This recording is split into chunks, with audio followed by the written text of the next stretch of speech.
You're standing in a room that is slowly filling with water. You don't know it yet, but somewhere in the dark, a hull has cracked. Here's the strange part. In the last minutes before a ship goes down, something happens inside the human mind that has nothing to do with courage or panic or luck. Something gets switched on, a kind of rationing system. And it turns out that same system is running inside your head right now, in a room that isn't filling with water at all. Your brain treats every day like a slow-motion shipwreck. For over a century, people who study disasters have gone back through survivor accounts of sinking ships, hoping to find a pattern. Who lives? Who doesn't? And what they found wasn't about strength. It was about information. In those final chaotic minutes, human attention narrows sharply. People stop noticing anything that isn't tied to a decision they have to make in the next few seconds. Faces blur. Sounds fade. Even fear gets rationed, because fear itself takes energy, and energy is the one thing nobody can afford to waste. Sound familiar?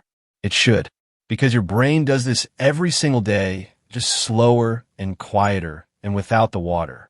Here's the mechanism. Your mind can only hold a small handful of things in active working memory at once. Not 50 things, not 20, somewhere close to 4. Researchers who study attention and memory have shown this again and again, across languages, ages, and cultures. 4 slots. That's it. Everything else gets pushed to the side, waiting its turn, or quietly deleted before you ever notice it existed. You think you're overwhelmed by your inbox, your calendar, your to-do list. You're not. You're triaging. The exact same triage a mind runs on a sinking deck, just stretched across a Tuesday instead of compressed into 20 minutes. Now here's where it gets stranger. An economic study that dug into survival data from famous maritime disasters found something almost nobody expected. The old rule, the one you've heard 1,000 times, women and children first, wasn't actually the deciding factor in most sinkings. What mattered more was proximity. Who was closest to the exit? Who had already built a mental map of the ship before the crisis hit? In other words, survival wasn't about who deserved it most. It was about who had already done the thinking before the emergency required it. Your brain is trying to do that for you constantly. Right now, while you read this, some part of your mind is quietly building an exit map, where the important things are, where the threats might come from, which relationships, which tasks, which fears deserve a slot in that tiny room of 4. That's why you forget where you put your keys, but never forget an argument from 10 years ago. The keys didn't get an exit map. The argument did. Let's go a layer deeper. Sleep is where the real filing happens.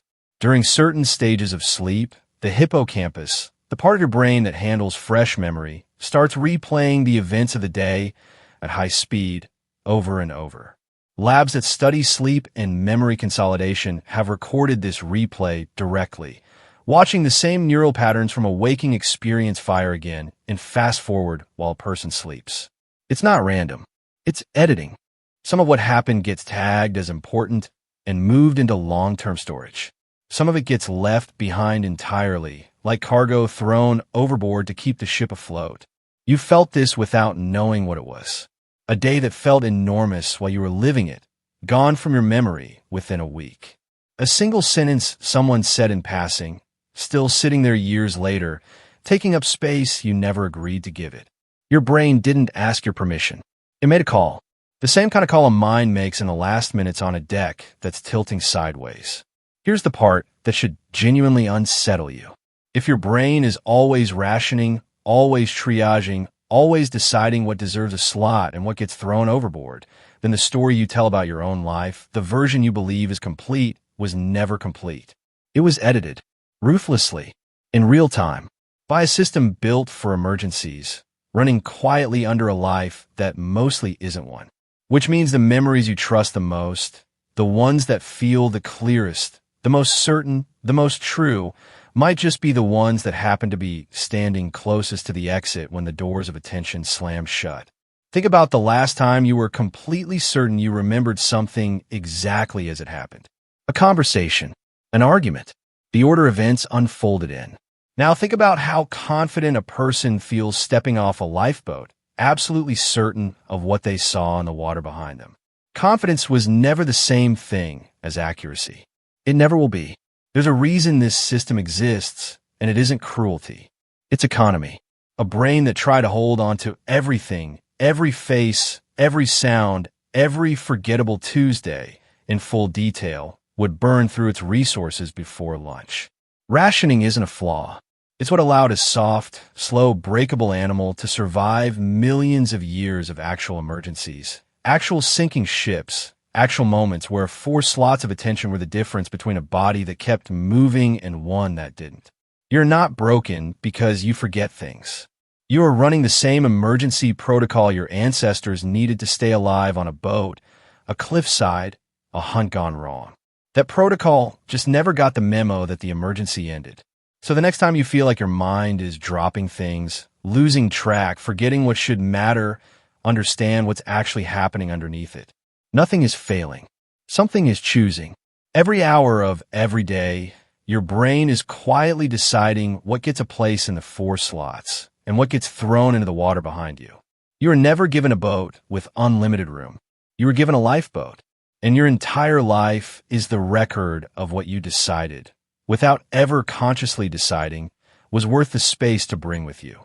Somewhere, right now, a memory you'll need in 10 years is being weighed against one you'll forget by tomorrow. You don't get to watch the decision happen. You only get to live with what made it onto the boat. And maybe that's the real ending to the story you started with. You imagined yourself standing in a room, slowly filling with water, waiting to see what you'd grab before it was too late. You're already standing in that room. You have been the entire time. The only difference is that this ship never actually sinks. It just keeps sailing, quietly rationing you, one 4-item lifeboat at a time, for the rest of your life.